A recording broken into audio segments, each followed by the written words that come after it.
Oh my God, what a great Ooh. question. I don't know.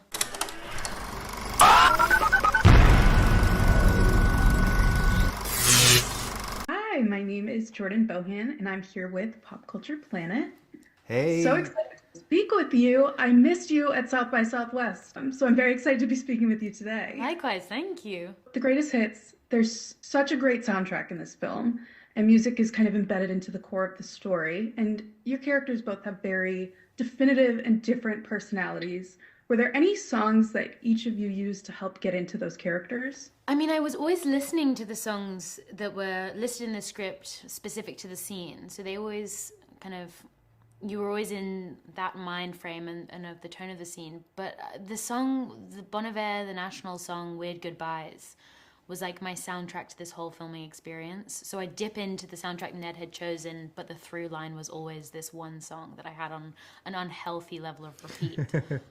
But it's just that melancholy, but just this very LA sound, I think, as well. Yeah, before we started filming, Ned helped us curate specific playlists for each of our characters, which was great because you had something to go back to if you wanted to. And there was a lot of Leon Bridges there for me, who's also featured in our movie. And I love his music personally, and it felt like a right fit for David as well. So I listened to a lot of him. I love that. I love when actors publicize their playlists that they make for their characters as well. It's really cool to see kind of what inspired those characters on an actor's level. Harriet kind of goes back in time due to hearing different songs. Is there a specific song that each of you, like when you hear, pulls you back to a direct memory like Harriet? So my entire playlist, like everything I know where I was when I was listening to it. I have so many for this film.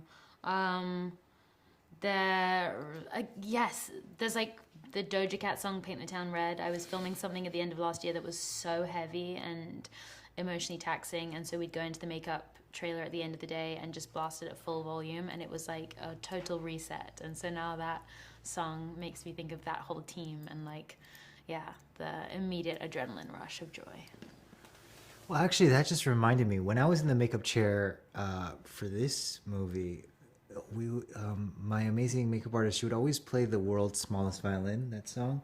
World's Smallest Violin. Na, na, na, na. I don't know who the artist is. Don't.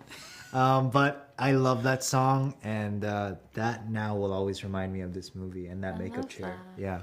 On the flip side of that, is there a certain song that you hope other people would associate you with when they think about it, think about you? Oh my God, what a great Ooh. question. I don't know. I wish I could say something like niche and cool, but it's probably like the Beatles, Lucy in the Sky. So unoriginal. Is there a title with Justin in the Is there a song with Justin in the Oh, yeah. This Justin? Yeah. Oh, yeah. Yes. Is that a By song? Bob Dylan. Exactly. Love that Yeah. one. I love that. Was there kind of a favorite scene to film or a favorite memory filming on set? So many again. I loved the driving around singing I'm Like a Bird. We did a loop round and round the same area, and there was a small group of people who clocked who was in the car, and there are Justin H. fans, and there would be this blood-curdling scream every 20 minutes. We'd have to stop recording sound because it's like, okay, we're approaching them again, and they'd be like, Justin! And it was just great. So, great memories. That was a nightmare for me. I'm glad that was a great memory for you. I would say the silent disco scene was one of my favorite days of filming. It was just such a beautiful night. You could see all of downtown Los Angeles. The temperature was just right. People were dancing. Everyone was having a good time. It just felt magical. I love that scene too. And this entire soundtrack has been added to my playlist. And I will say, I'm Like a Bird has been stuck in my head ever since seeing the movie. I can't get it out of my head at all. And I love to it. hear it. We love to hear it. Yeah. Well, thank you so much. It was so great speaking with you both. Thank you so much. You too.